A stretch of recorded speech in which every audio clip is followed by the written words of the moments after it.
Madasikarai Swaminam Praptamalokya Matam Vasutaram Iva.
Ladies,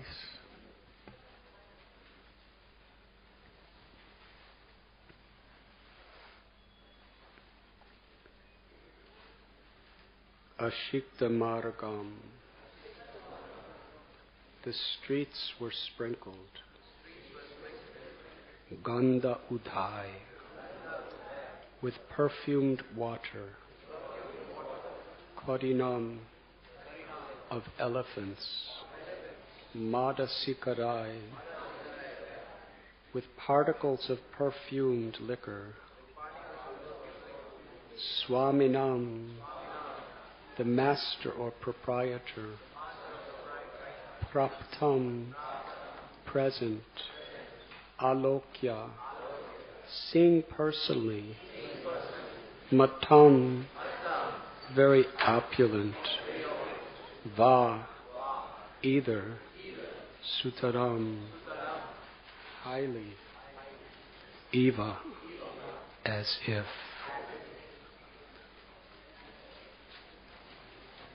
During the reign of Lord Ramchandra, the streets of the capital Ayodhya were sprinkled in perfumed water and drops of perfumed liquor thrown about by elephants from their trunks. When the citizens saw the Lord personally supervising the affairs of the city in such opulence,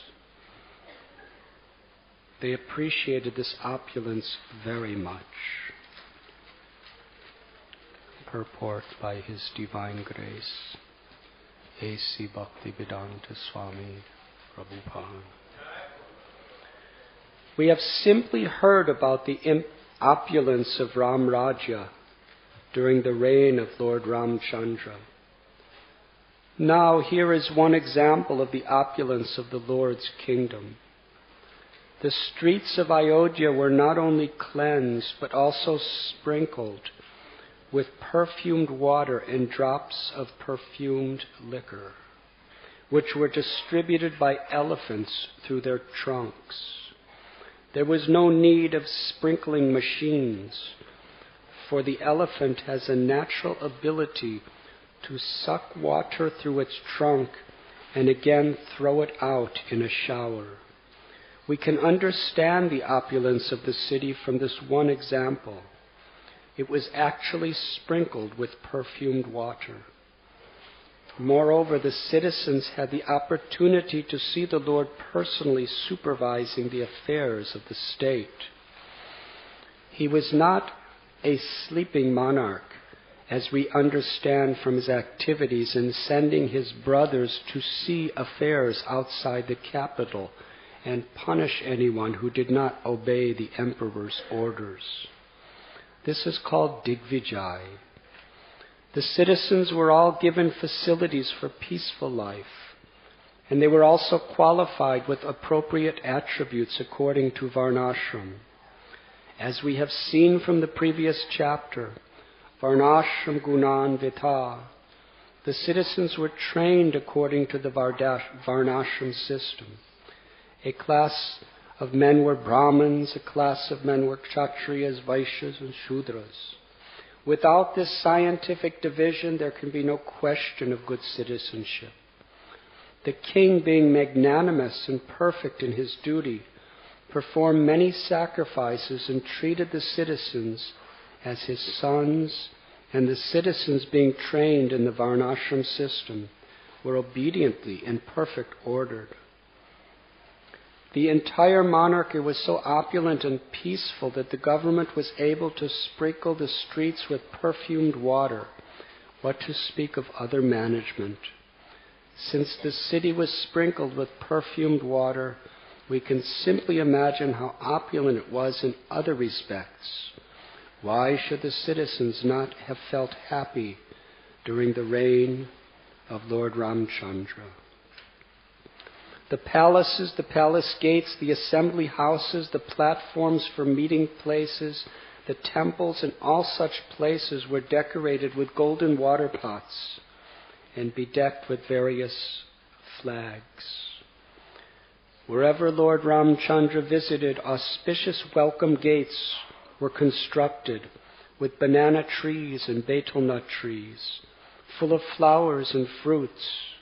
The gates were decorated with various flags made of colorful cloth and with tapestries, mirrors, and garlands. Wherever Lord Ramchandra visited, the people approached him with paraphernalia of worship and begged the Lord's blessings.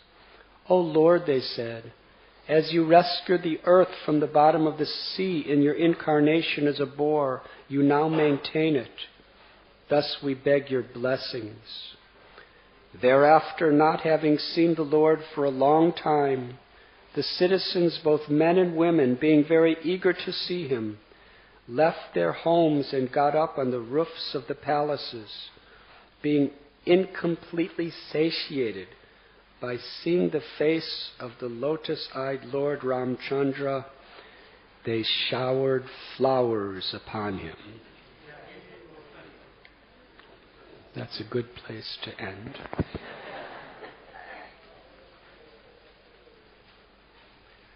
Om Ajnantimidandasya Jnananjanat Shalakaya Chakshurun Militam Jena Tasmai Sri Gurave Namaha Sri Chaitanya Manobhishtam Stapitam Yena Bhutale Swayam Rupa Kadamayam Dadati Swapadantikam Vandeham Sri Guru Sri Jutha Padakamalam Sri Gurun Vaishnavamscha Sri Rupam Sagrajatham Sahakana Raghunathan Vitam Tham Sajivam Sadvaitam Savadutam Harijana Sahitam Krishna Chaitanya Devam Sri Radha Krishna Padan Sahakana Sri Vishakan Vitamscha He Krishna Karuna Sindhu Dina Bandhu Jagatpate Gopesha Gopika Kanta Kanta Namostate Tapta Kanchana Gaurangi Radhe Vrindavaneshwari Vrishabhanu Sute Devi Pranamami Hari Priye Vansha Kalpatarubhyascha Kripa Sindhubhya Evacha Patitanam Bhavanibhyo Vaishnavebhyo Namo Namaha Sri Krishna Chaitanya Prabhu Nityananda Sri Advaita Gadadhar Shivasadi Gaura Bhakta Brinda Hare Krishna Krishna Krishna Hare Hare Hare Rama Rama Rama Hare Hare.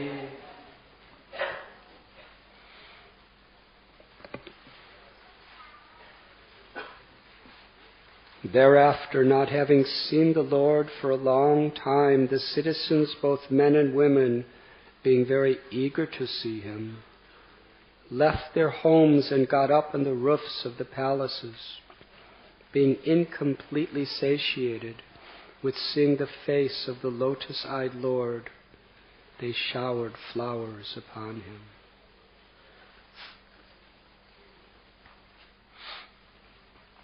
We are reading today from Srimad Bhagavatam, Canto 9, Chapter 11, entitled Lord Ramchandra Rules the World. Text 26 through 30.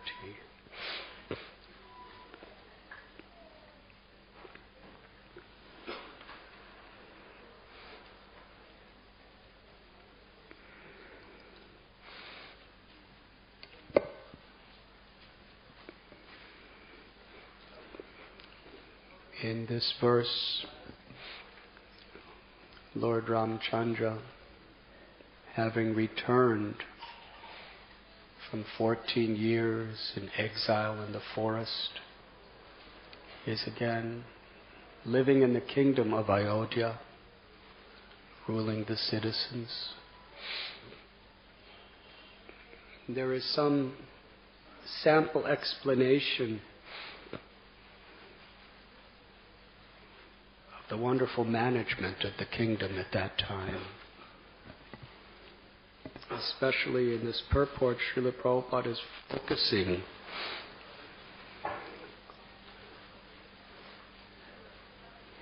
on this verse in text 26, where the streets, every single street, alleyway and lane was perfectly clean and fragrant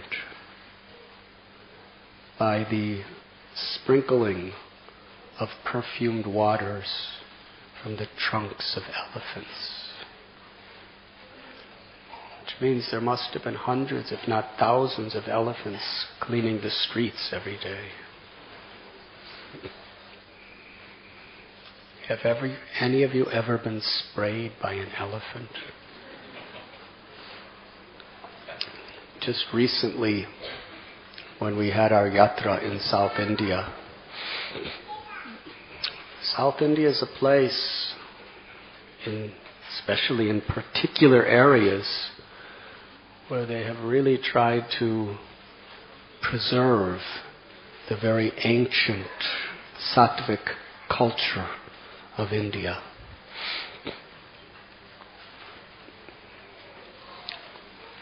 There was this greeting of all of us in Sri Rangam. Sri Rangam is the largest temple in all of India, several acres in size. And there, 7 walls and 21 gates that one can enter into before arriving in the temple room. And they greeted us in a traditional way with all sorts of instruments, drums, horns, and especially with an elephant. And this particular elephant, when we were doing Harinam Sankirtan, first put a garland on me. It's kind of, you have to have faith in these elephants.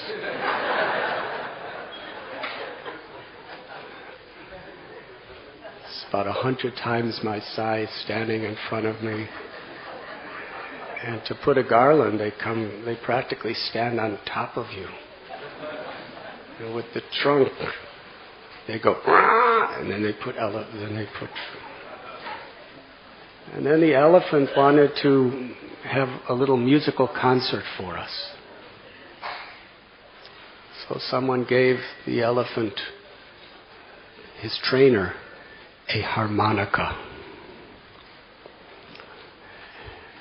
And the elephant took the harmonica in his trunk and started playing. Nice melodies, actually.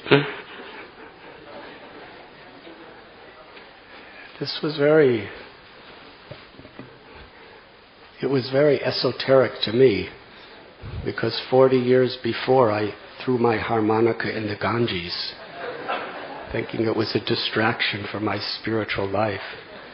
And now this elephant is playing harmonica in the Lord's temple. So I was thinking, actually it's traditional. Even the high priests of one of the most orthodox temples in all of India has their elephant playing a harmonica. But then after that, the elephant did something right in front of everybody that I wasn't expecting. He sprayed me with water from his trunk. Where the water came from, I didn't see.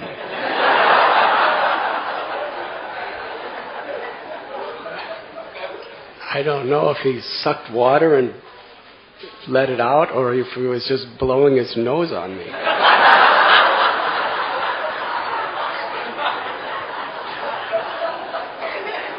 So I wasn't sure whether he was honoring me or insulting me.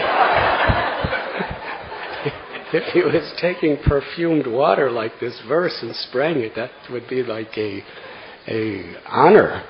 But if he was blowing his nose on me, that was not an honor at all. Anyways, whatever it was, I was soaked.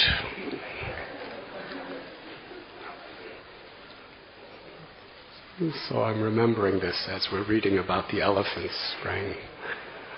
But one thing I did learn is when he sprayed from his trunk, it was honestly like the more perfect than any human being could create a shower.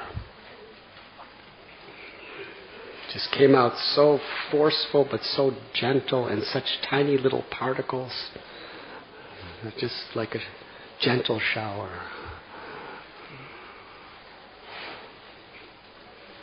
And then in the next verses we find how the citizens, in their love for Lord Ram, because he literally treated every citizen, whoever they were, as his own daughters and sons. There was no discrimination. Vidyavanaya sampane brahmani kavihastini suni chaiva swapakecha pandita samadarshana. The Bhagavad Gita 5th chapter tells that a godly person who has real wisdom, their quality is to see every living being with equal vision. Whether one be a man or a woman, rich or poor, a Hindu or a Buddhist or a Muslim or a Jew or a Christian or a Jain or a Sikh or a Parsi or an agnostic or an atheist, young or old, whether one is from India or Pakistan or Palestine or Israel or Russia or America or Africa, whether one is an elephant or a cow or a dog or a cat, or even a Bombay rat. And there are many, many such people. Sees everyone with equal vision. How is that possible? Because they see Ishvara Sarvabhutanam Hriday Sherjana Tishtati. That the Paramatma, the Supreme Lord, is situated within the heart of everyone. And the Gita tells, Mamaivam so jiva loke jiva bhuta sanatana. Krishna says, every living being are my parts and parcels. Everyone is a part of God, a spark of God. Just like the sun is emanating unlimited sun rays. And every sun ray is qualitatively exactly identical to the sun planet. Gives off heat, gives off light. But every sun ray is just a part of the sun planet. And it's actually non-different from the sun planet. So in the same way, wherever there's life, there is the presence of the Atma, or the soul, the source of consciousness. And that consciousness is divine, sacred, part of God. Whether in a plant or an insect or an animal, a bird, or all varieties of human life. One who is godly,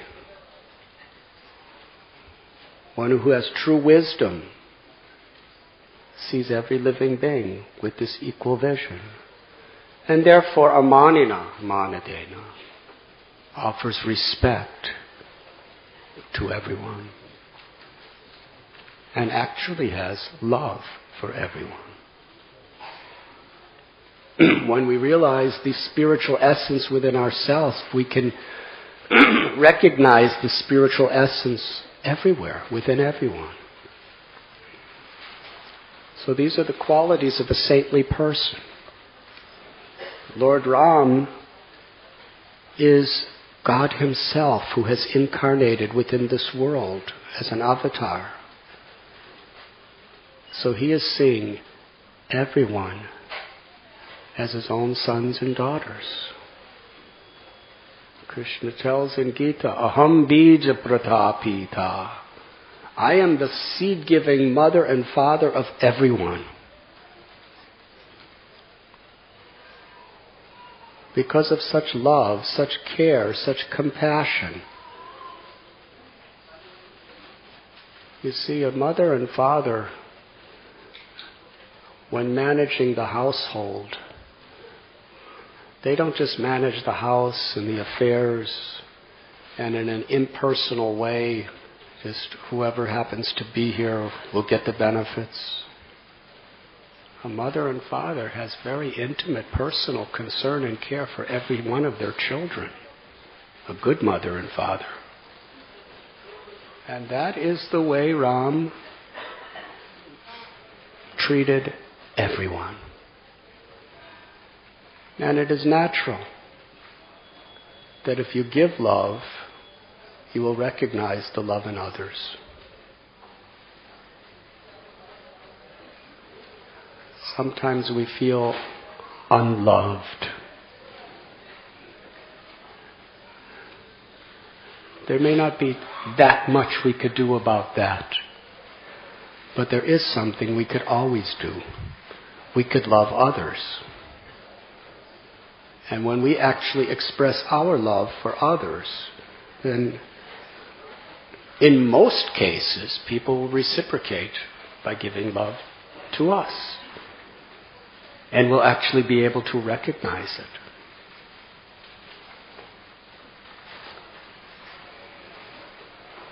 And the nature of love between the soul and God,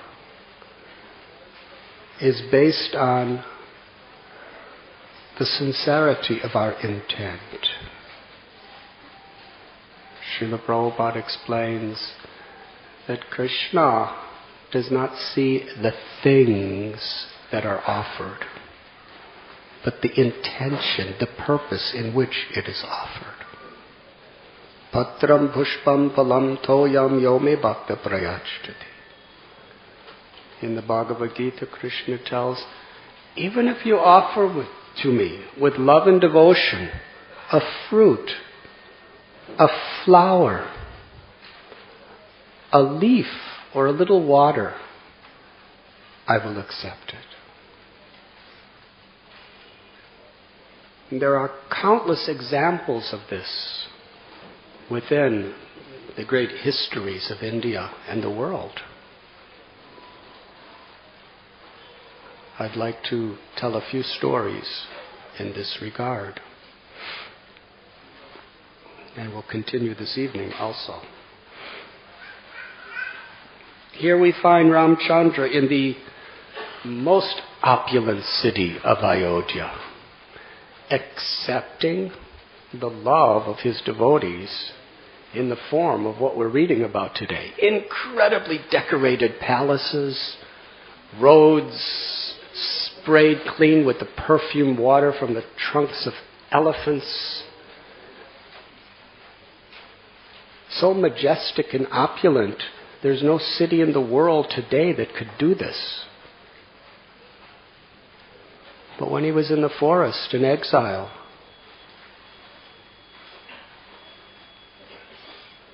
there was a tribal king named Guha.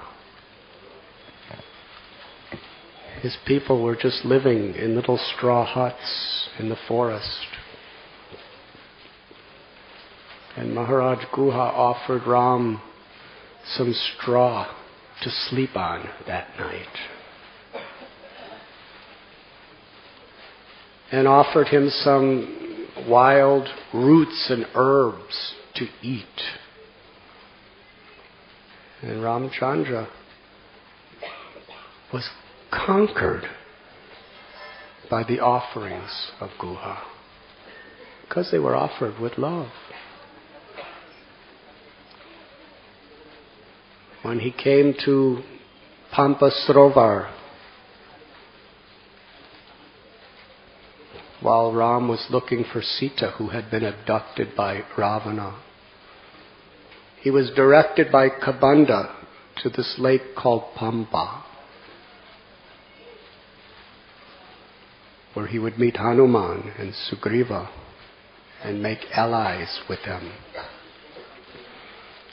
There on the bank of that little lake was a very old tribal woman named Shabari. She was so old. She had been living in the forest since her childhood as an ascetic. When Ramchandra saw her, she had long, matted hair. She was dressed in the bark of trees and the black skin of a deer that departed by natural causes. She was emaciated from lack of proper food. When she saw Lord Ram, she was overwhelmed with joy. The background of Shabari is she was born in a Bhil caste in those days, which means she was a tribal lady with no education, practically born and raised in the jungles. But she met great devotees. The guru was Matanga Rishi, and they lived in that forest. And she simply wanted to be with them, to hear from them, to learn from them, to serve with them. She lived many, many years just humbly hearing the message of God, seeing the compassion of these great rishis, and serving them and serving with them. Long before, Matanga Rishi took everyone in his ashram back to the spiritual world, but told Shabari that you should stay back behind. Because the Supreme Lord is going to incarnate and He's going to come to this forest. You should be here to receive Him and to serve Him nicely and give Him happiness. And after you serve Him, then your life will be completely purified and you could come join us in the spiritual world.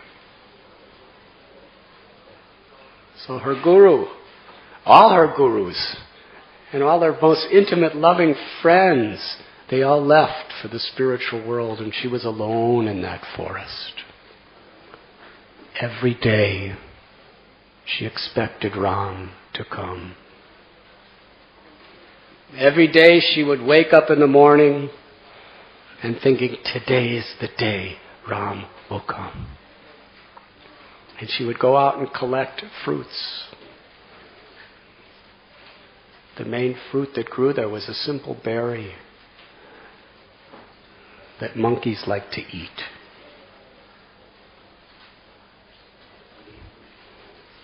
And she would collect them, keep in a basket. She would clean the place very nicely, the little forest ashram. And she'd wait. She'd be looking in every direction in anticipation. This was her meditation. And then when night came, Ram didn't come, so she went to sleep. And the next morning was spent the same way. Day after day, week after week, month after month, year after year. The anticipation. But she never lost faith.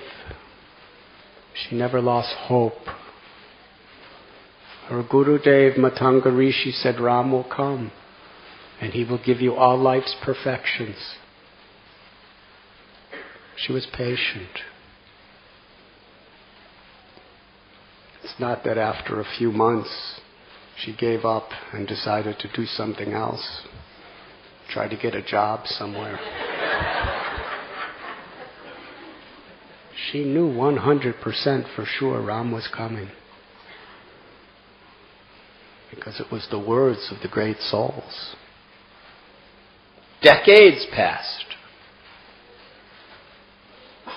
And she grew very, very old. She waited. She was a master yogi, perfect yogini. She had mastered all the principles of yoga. She could practically live without eating or drinking. The only thing that nourished her was the expectation that Ram will come. And on that very holy day, she saw from a distance a most effulgent personality that attracted her heart like no other. And even before she could clearly, visibly see him, his form, she knew that he's come. My Lord has come.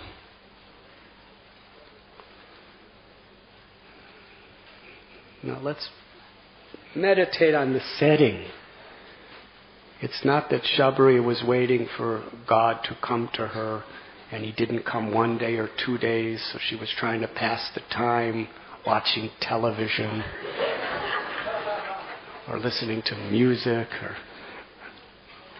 getting intoxicated or going to social gatherings. She didn't see another human being for all those years. She was in a most isolated part of the forest. And she would not leave that place for anything, because her guru said Ram is going to come here. She was in the ecstasy of vipralamba, love and separation, just waiting. So when Ram appeared before her, her heart was bursting with happiness, supernatural, spiritual happiness. She was in transcendental ecstasy. And when she saw the beauty of Ram and Lakshman approaching her, and then standing before her,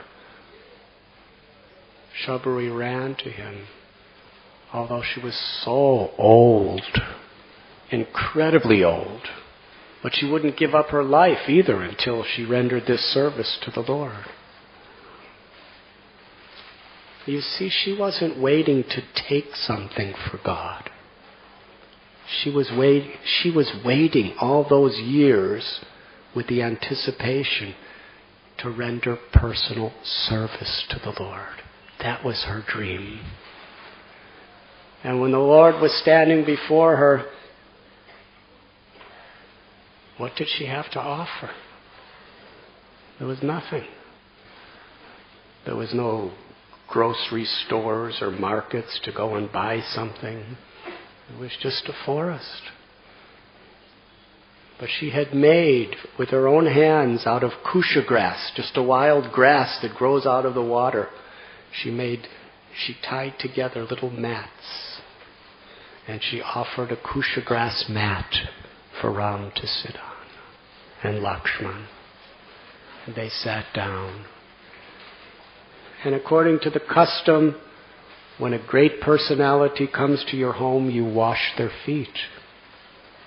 Because in olden times, people didn't drive or take taxis or planes like many of you going on planes today. And some of you, because of your delayed flights, you'll probably really appreciate how nice it is to walk.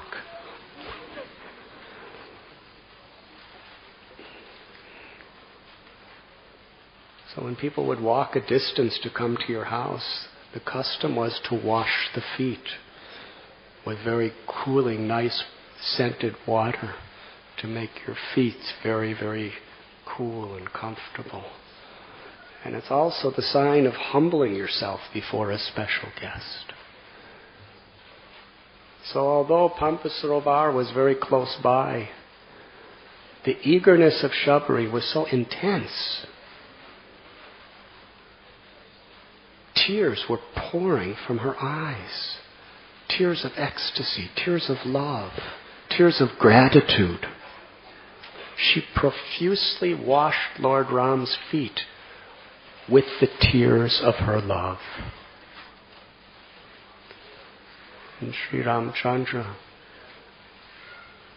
he didn't accept the water, he accepted the love in which it was being offered. And it was from the heart and to the heart.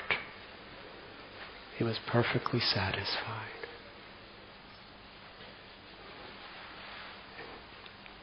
Then she wanted to offer Ram some food to eat, knowing that he had also been traveling in the forest. Ram himself was in tree bark and had matted hair.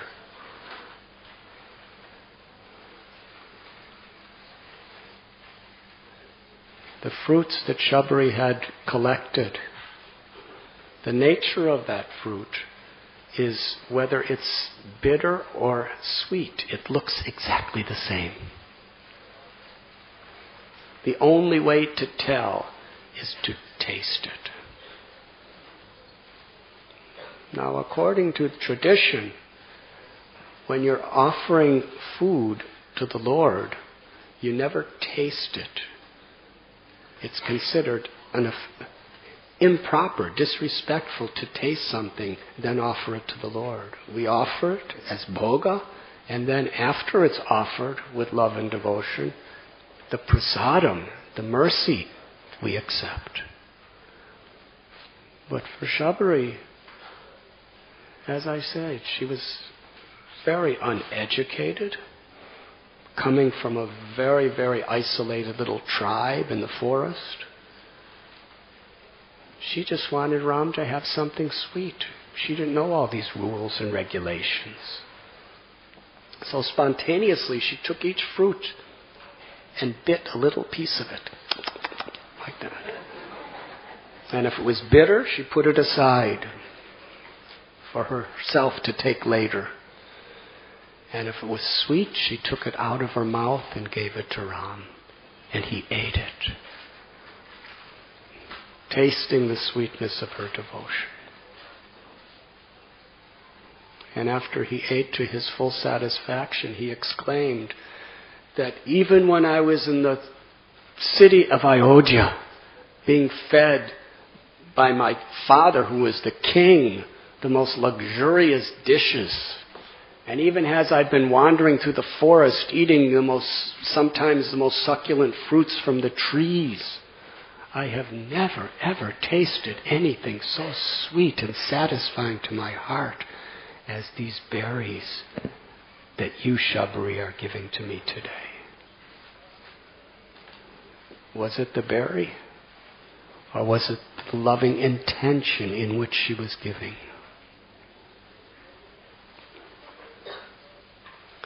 And then Lord Ram asked her questions. Please tell me,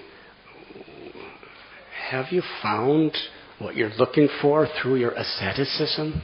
And what is the type of your meditation you're doing? And I could see by your tree bark garments and your matted hair and your emaciated body and your very, very old age that you're living a very hard life here. Please tell me. What are your realizations? What is your meditation? What is your austerities? And then he asked, I am longing to see the ashram of your guru, Matanga Rishi. So Shabari said, I'd be happy to show you all the way around. So she gave Ram a tour of the forest. She said, this is the altar where my guru and all of my god brothers and god sisters, where they did their worship. And they would just, their whole worship was just taking flowers from the forest and little fruits and offering it to the Lord in meditation, in devotion. And this is, they would sit and meditate. And this is where they would do their offerings. And now I'll show you a very special place. After bathing in the lake, in their tree bark, they would take it off and put on a dry set, and they would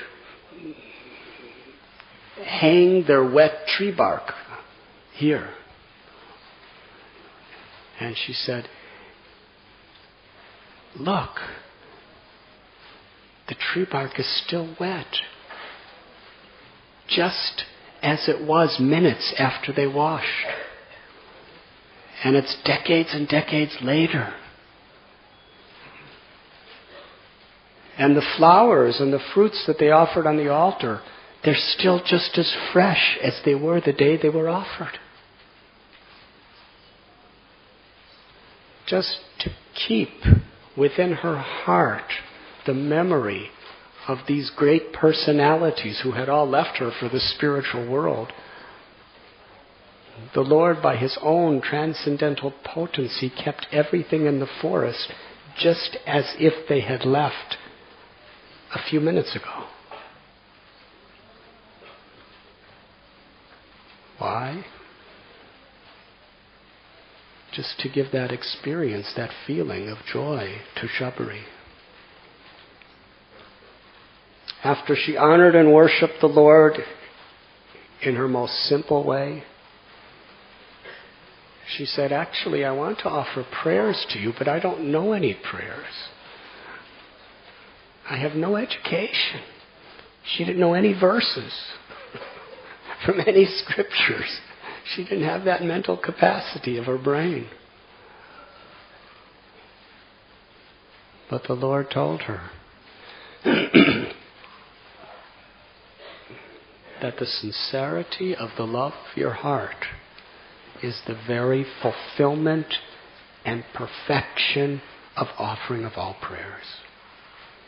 You have mastered the path of yoga because you have awakened unselfish love that has absolutely no trace of false ego. And I know, Shabari, that you are waiting to join your guru and all of the sages in the spiritual world. I give my blessings. You may go now. And Shabari, after bowing at the feet of the Lord and crying tears of gratitude, she sat in the lotus posture, and by her mystical yogic power she ignited the fire element within her own body, and her body went in fire. And from the flames of her physical body, her original, eternal, spiritual form manifested. and bowed down before Lord Ram. And Lord Ram smiled and said, Shabri, go back to my abode. In that youthful, beautiful form. Satchidananda, eternal, full of knowledge and full of bliss. That was the form she was awarded.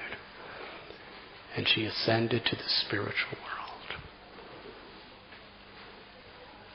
Patram pushpam palam toyam.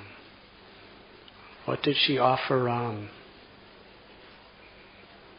The tears from her own eyes to wash his feet, and some simple flowers and fruits that she had tasted, berries from a bush. Samsiddhir haritoshanam. All she wanted was to please the Lord. And because of that desire, Lord Ram was pleased and he gave her the highest perfection. So here in Ayodhya, the citizens who are wearing beautiful silks, ornaments, living in palaces, eating fine foods, highly educated, both academically and spiritually, they're throwing flowers on Lord Ram's head. The beautiful thing is, there's no difference. There was absolutely no difference between the elegant citizens of Ayodhya offering flowers and Shabari and her in her tree bark offering little simple fruits, berries. Because there is no material qualification or disqualification in the path of bhakti. Everything is based on the sincerity of our heart. And there is a beautiful story in Krishna's Leela that depicts the same principle. In fact, there are so many.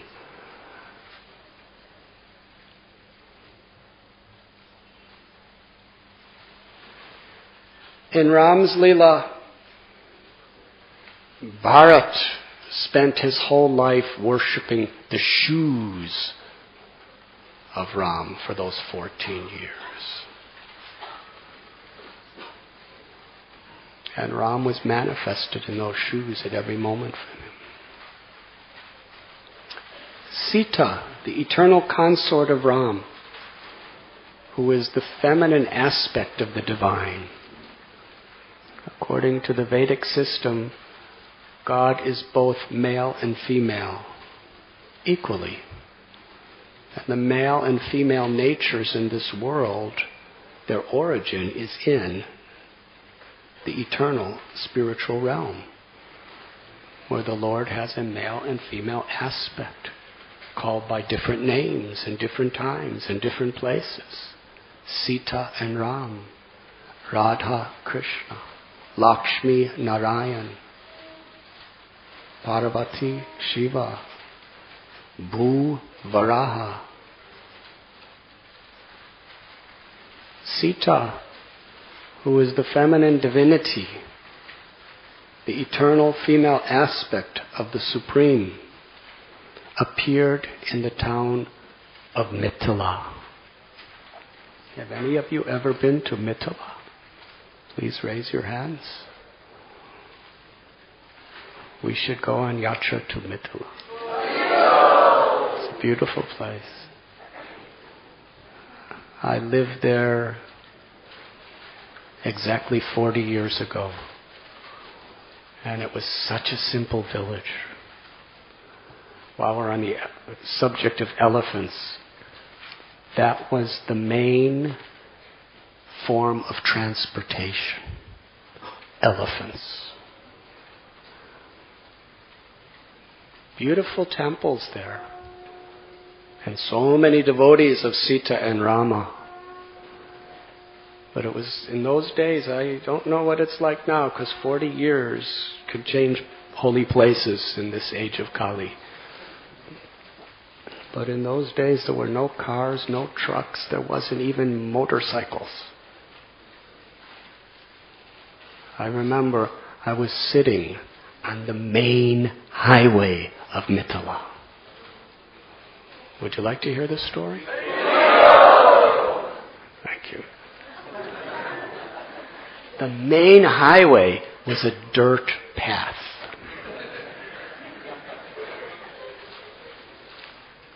And on the dirt path, instead of semi-trailer trucks, in America you have 18-wheeler, gigantic trucks going down the road. In India you have these lorries that, what can I say? Sometimes you see these trucks in India and the cargo they put in the back of this decrepit, dilapidated vehicle is 3 times the size of the vehicle. And then on top of that, there's, goats and chickens and a couple families sitting way up on top. That's the way I used to travel in India, on top of those overcrowded lorries. But in Mithila in those days, the semi-trailers were elephants. One elephant after another. Because this is in South Nepal, where many wild elephants were living. So they would train them. And on top of each elephant was usually a little boy, about 10 years old. Little Nepalese child, usually pretty skinny. The elephant weighs a couple tons. The child probably weighs about 20 kilos. And he's got a little stick, just a little bamboo stick about this big. And he's telling the elephant, go here, and the elephant... I was, coming from America where when I was raised, strength is an important thing. I was thinking, this is incredible. This little skinny boy, he doesn't even have muscles. He doesn't work out. He's got this little stick. That stick, if he hit me on the head with it, it wouldn't hurt. And yet this gigantic elephant is afraid of him. The elephant could just take his trunk and pick this little boy up and go and stomp him with his foot and he's finished. But because the boy's feeding the elephant and bathing the elephant and washing the elephant and scratching the elephant and doing all nice services for the elephant honors the child. And the elephants were going down the road, and on the back of the elephant was like a big box strapped down below his waist, and they would just put all their cargo. It was there in Mithila. Oh yes, there were no horns, but each elephant had a bell around his neck. And instead of horns to say, what is that on the back of each truck in India? It says, okay, horn please.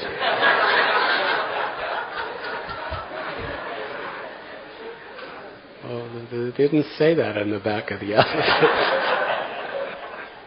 It was just as they were walking so gracefully, like clouds moving in the sky, elephants walk. They have such grace.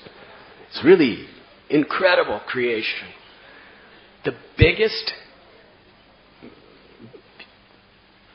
animal in the world is the elephant on the land. The sea, it's the whale, and the land, it's the elephant. And yet when they walk, they are the most graceful of all creatures. They seem to be floating. And each one had a bell around the neck, and as they would take certain steps, the bell would go ding, ding, ding. So soothing to the heart. Not. And in India, they have they've created by their technology the most horrible sounding horns.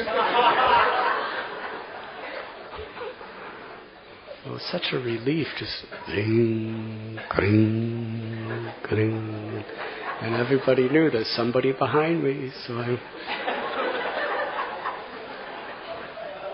But it's in that place of Mithila that's so holy, because that is where Sita appeared within the world. And how did she appear? She appeared from the earth, Bhumi.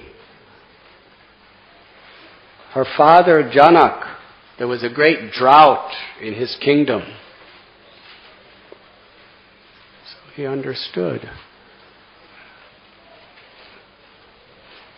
that when we please God, then all auspicious things could happen. When we take care of Mother Nature, then Mother Nature gives in abundance in return. Mother Nature is an expansion of the feminine divinity, of the feminine aspect of God. So he plowed. The king himself was plowing a field with a golden plow. And within the circle in which he was plowing, he was going to perform a yajna, or a spiritual ceremony. As he was with that meditation of honoring Mother Earth and worshiping the Lord, as he was plowing, as the earth was coming up, a beautiful little golden colored baby came out of the earth. And Janak, his heart melted. It was utterly unexpected. Usually dirt comes when you're plowing. But with the dirt came this little baby, born of the earth. And he took her home and raised her as his own daughter. Her name was Sita. And it was in that place of Mithila. They need more flowers here, please. Hari Hari. We need more flowers here.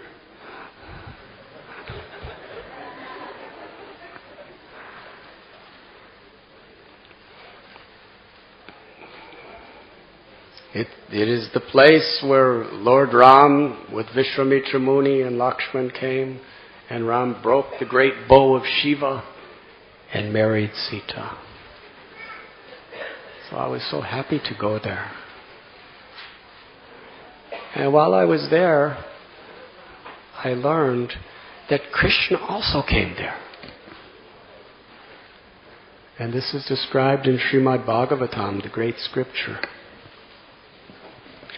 Krishna was then living in Dwarka, which is today off the coast of Gujarat, an island. And in Mithila, there was a great king named Bahulaswa and a very simple Brahmin named Shrutadev. They had such love and such devotion for Lord Krishna. But to travel all the way to Dwarka was just not possible for them for various reasons. But Krishna's in everyone's heart. The Lord knows our every thought, our every desire, our every word, our every action. So Krishna decided that if my devotee cannot come to see me, I will go to see him. So he brought all great rishis like Atri Muni, Parasam, Narada, and so many of his very close family members and ministers, and they got on their chariots and went all the way 1,000 miles to Mithila just to see their devotees. When they arrived, the whole town came to greet Krishna. And King Bahulaswa, who was the ruler of the entire country there, he approached the Lord with such humility and devotion and fell at the Lord's feet and prayed with gratitude, "Please come to my home." At the same time, Shrutadev came. Shrutadev was a very, very poor Brahmin. He had practically nothing. And he also bowed at the feet of the Lord and prayed, "Please come to my home."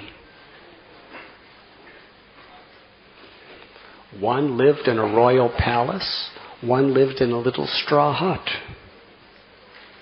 But they were both asking with the same amount of enthusiasm to serve. Now, for us, if two different people ask us to do something, we have to make a choice of who we're going to do it for. Yes? And usually we disappoint one and hopefully we'll satisfy the other. But Krishna doesn't have that problem.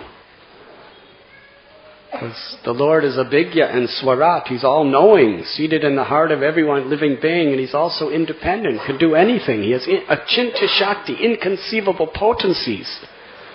So the Lord simply expanded Himself into two identical forms, and one went to Bahulaswa's house, and one went to Shrutadev's house. But neither one knew that the Lord was going to the other. So each one was thinking, the Lord is only with me. And in the palace of Bahulaswa, first thing, the king brought him into an elegant palace with gold and silver and ivory and marble, and put him on a golden throne. Then fed him with hundreds of the most luxurious dishes of food, and fanned him with fine silver-handed chamara whisks. He had the kingdom's most proficient dancers and musicians playing for him and dancing for him. And he offered prayers. His prayers were without ego. He said, "My Lord, what do I have to offer you? The best I have is what I'm giving. But you are so kind, you are so generous that you're willing to accept it." He had pure love and no ego. Meanwhile, at the same time, Shrutadev welcomed the Lord into his little straw hut. He didn't have a throne. He just made a little mat out of grass, tied it together, and put it on the floor for the Lord to sit on. And he didn't have any fine foods. He went out and begged and got some simple broken up chipped rice and offered that to the Lord. And there were no dancers or musicians. Shrutadev himself, in order to entertain the Lord, started singing. And as he was singing, he took a piece of cloth and went like this and was dancing.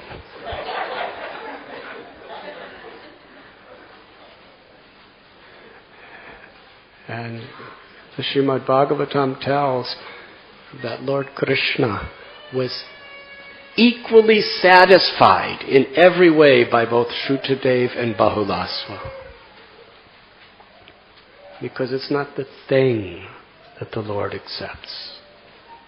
The path of bhakti teaches it is the love, it is the intention.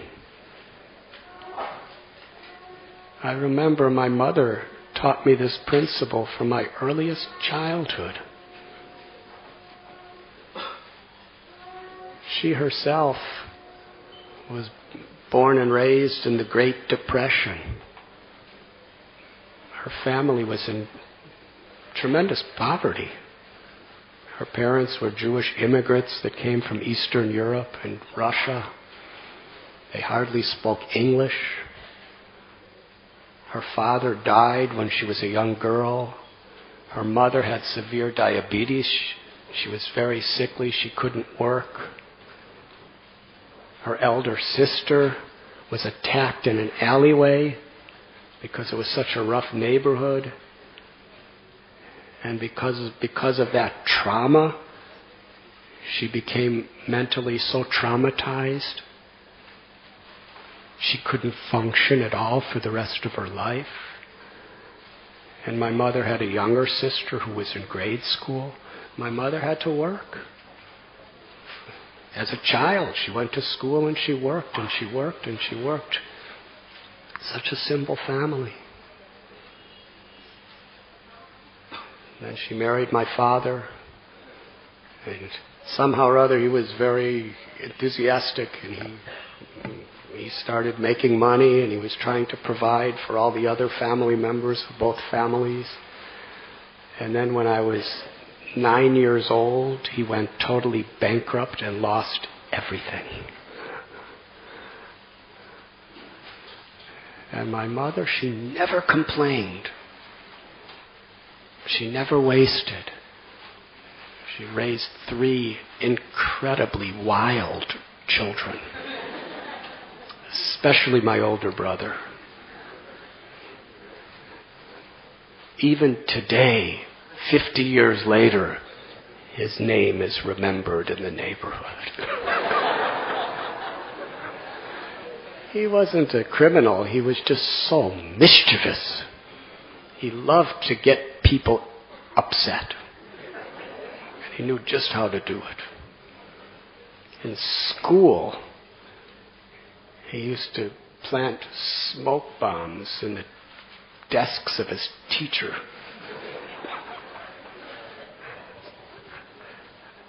So many things. Anyways, my mother, and later on my father became kind of wealthy. But if she was given a pure pearl necklace or a diamond piece of jewelry, or if she was given a simple flower, she'd always say, it's the thought that counts. It's not the thing, it's the thought that counts. And I remember on her birthday once, some relatives gave her some precious jewelry. And I forgot it was her birthday. Because men are like that. Men just forget all this kind of stuff. Just too busy with their egos usually. But when I saw other people giving her nice things, I was thinking, oh no, I forgot. So I ran out to her own rose garden.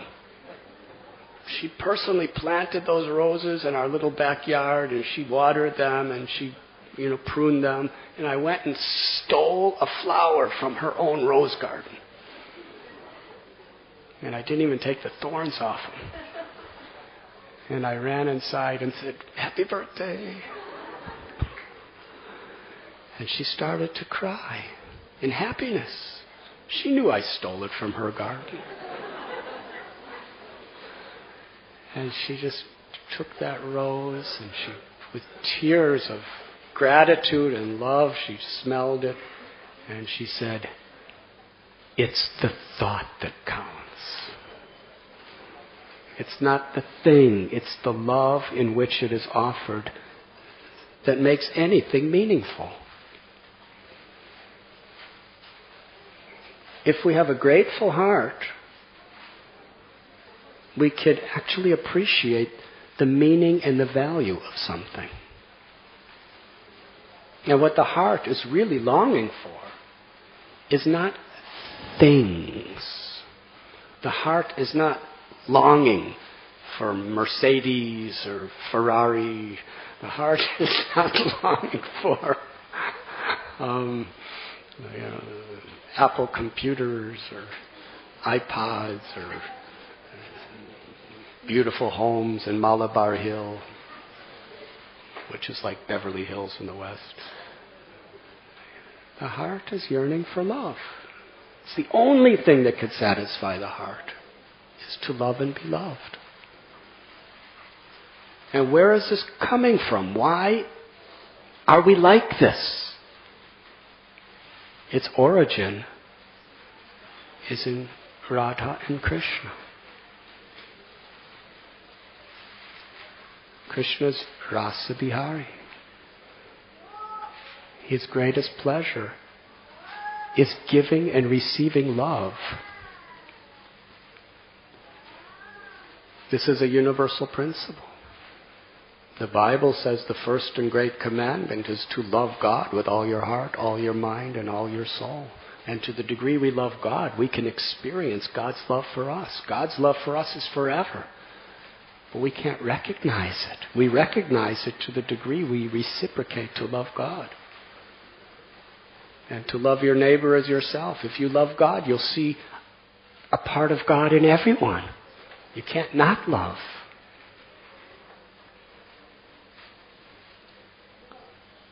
So,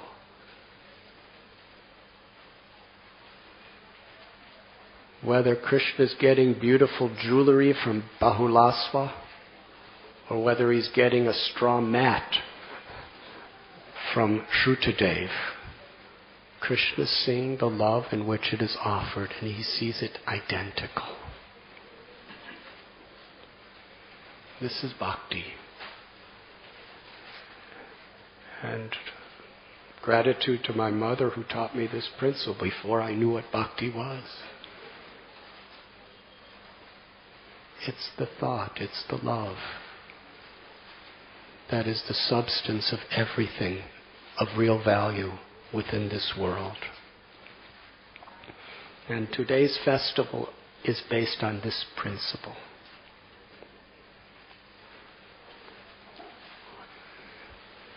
In the evening, there will be, I think, 1 to 2 tons of flower petals offered to Radha Gopinath on the altar.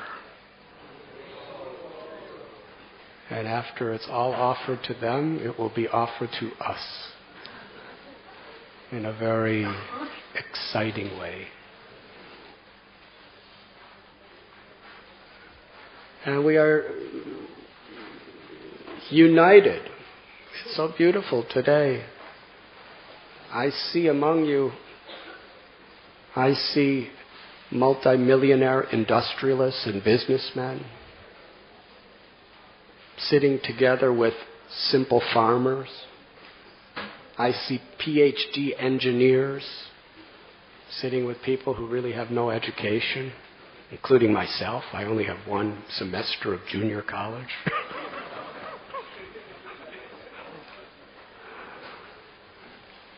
I was transferred to the caves of the Himalayas from Miami Junior College.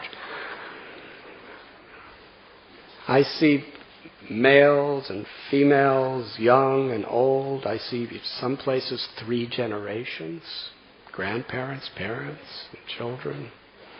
People from the East, people from the West, people from Muslim backgrounds, Hindu backgrounds, Christian backgrounds, Jewish backgrounds, Jain backgrounds, Sikh backgrounds, Parsi backgrounds, all in the town. I see today. I see heavy people and skinny people. I see people with luxurious, scented, perfumed hair and people with shaved heads.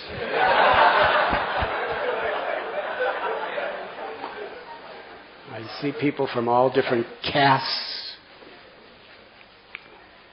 People who socially are considered outcasts and people who are considered Brahmins. There's no distinction. Everyone's just together doing the same thing. Plucking flowers. Anyone could do it. And we're all one family. We're all united. We're all on an equal level, just plucking flowers. They're little children plucking flowers. We have great yoga masters like Radhanath plucking flowers. We have great yogis and organizers of huge festivals all over the world, like Sridarji, plucking flowers. We have great scholars who travel the world convincing people on the highest logic and philosophy, like Radhesham Prabhu, and Gauranga Prabhu, Gaur Gopal Prabhu, plucking flowers. People from Ukraine, Russia, sitting with people from America and India and Europe, all plucking flowers. And each flower, please understand, each petal that you're pulling off from the flower, when you pull that petal from the flower, if you even pull one petal from a single flower, whether it's a rose or a lotus or a marigold, if you do it with that pure love for the pleasure of God, for the pleasure of all living beings, you can attain the ultimate perfection of yoga by just that one, if it is done with proper consciousness. And if we have that humble service spirit as we're plucking the flowers, understand that all your love, all your devotion, all your intention to serve is saturating that flower petal. This is a reality, because bhakti is a spiritual energy that saturates the material thing that you offer. So that thing becomes spiritualized.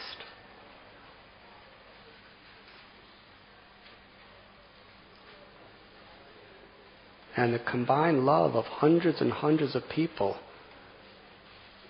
offering their devotion in each little flower petal. When those millions and millions of flower petals are showered upon the Lord, it's a great celebration of devotion. It's a beautiful thing.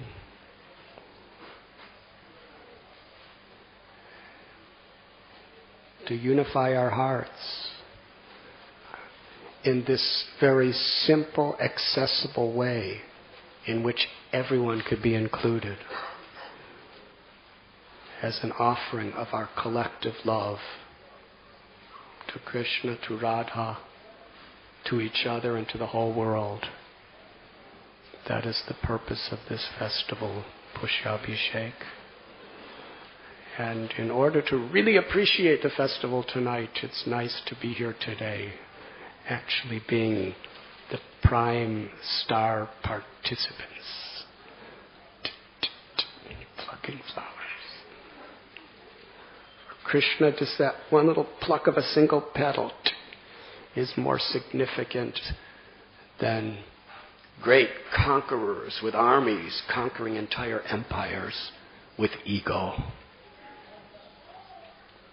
But with a humble and grateful heart, we can attain perfection. Thank you very much.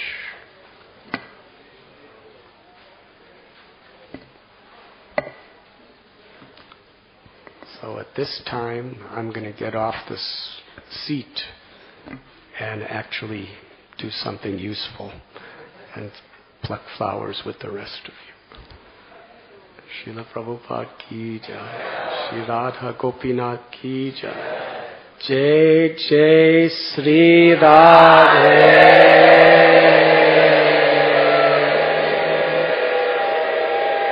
Jai Jai Sri Radhe.